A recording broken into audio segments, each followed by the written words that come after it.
Selamat pagi, saudara-saudaraku yang terkasih dalam nama Yesus Kristus. Shalom. Sebelum kita mendengarkan firman Tuhan, terlebih dahulu kita berdoa. Kasih karunia dan damai sejahtera yang dari Allah Bapa dan dari anaknya Tuhan Yesus Kristus menyertai kita sekalian.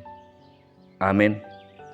Firman Tuhan yang menyapa kita pada pagi hari ini, Selasa 30 Agustus 2022, dari kitab Daniel pasal 4 ayat 34. Tetapi setelah lewat waktu yang ditentukan, aku Nebukadnezar menengadah ke langit, dan akal budiku kembali lagi kepadaku. Lalu aku memuji Yang Maha Tinggi dan membesarkan dan memuliakan yang hidup kekal itu, karena kekuasaannya ialah kekuasaan yang kekal dan kerajaannya turun-temurun. Sedangkan di dalam Bible kita, dari Daniel pasal 4 ayat 70 sada. Alai di ujung ni aka arii manai 5 au Nebukadnezari dopak banua gijang gabe mula maroha ma au muse jalahu puji dewata nasun tumibuli upasanga puhut jalamar mulia hubain dewata namangulu rodi saliling-ililingna gonggomanna pe rodi saliling-ililingna do jala harajaonna marsudut-sudut. Saudara-saudara yang terkasih di dalam nama Kristus Yesus Tuhan kita, Tuhan menciptakan manusia dari debu tanah. Namun Nebukadnezar tidak menyadari bahwa dirinya terbuat dari debu tanah. Pada saat berjalan-jalan di atas istananya, ia mendeklarasikan bahwa hanya oleh kuat kuasanya ia dapat membangun kota kerajaan yang besar. Raja bukan hanya bermegah di hadapan manusia, tetapi dia juga tidak mengindahkan kekuasaan Allah. Oleh karena itu, dikarenakan oleh kesombongannya, maka Tuhan memberikan hukuman kepada Nebukadnezar.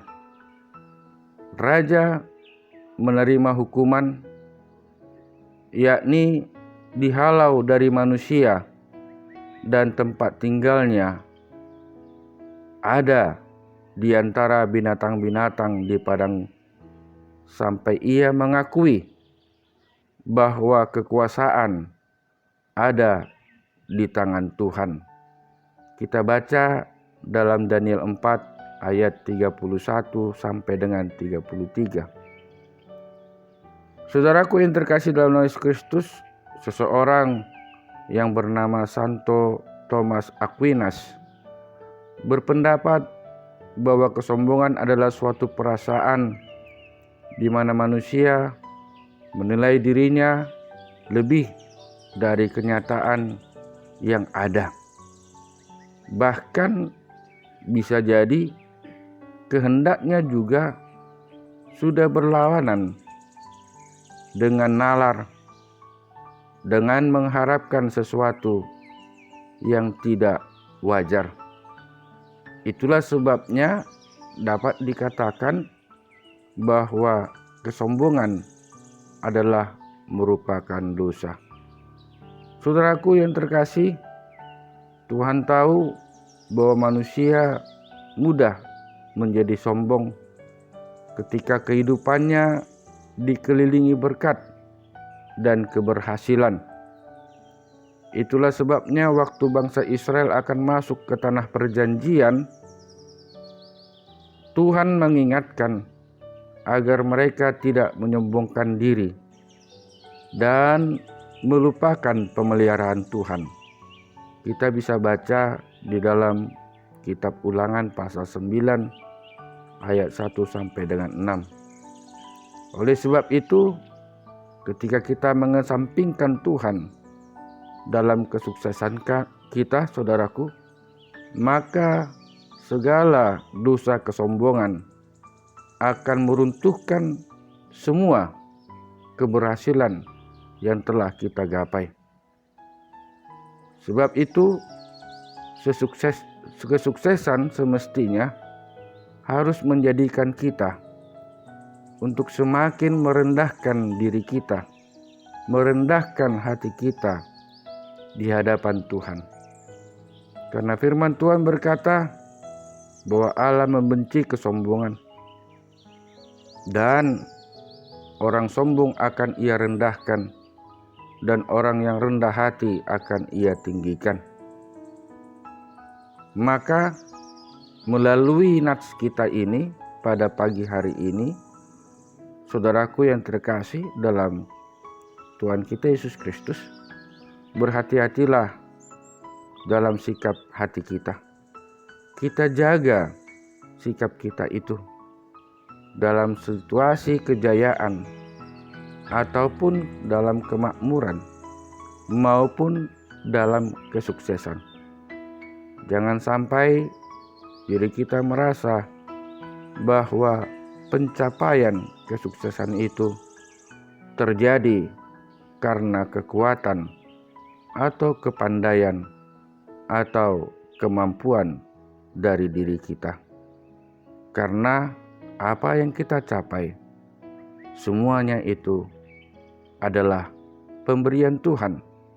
Semuanya itu karena kekuatan daripada Tuhan. Ingatlah, hendaklah kita tetap rendah hati. Jangan sampai kita seperti Raja Nebukadnezar yang menunjukkan kepongkahannya atau kesombongannya tidak terhadap manusia saja atau rakyatnya, tetapi juga di hadapan Tuhan. Kiranya dengan kerendahan hati kita, penyertaan Tuhan senantiasa kita rasakan dan menjadi kekuatan kita dalam menjalani aktivitas kita pada pagi hari ini, serta menjadi kemuliaan bagi nama Tuhan. Amin. Selamat beraktivitas, selamat mensyukuri berkat-berkat Tuhan dalam kehidupan kita hari ini. Tuhan Yesus memberkati.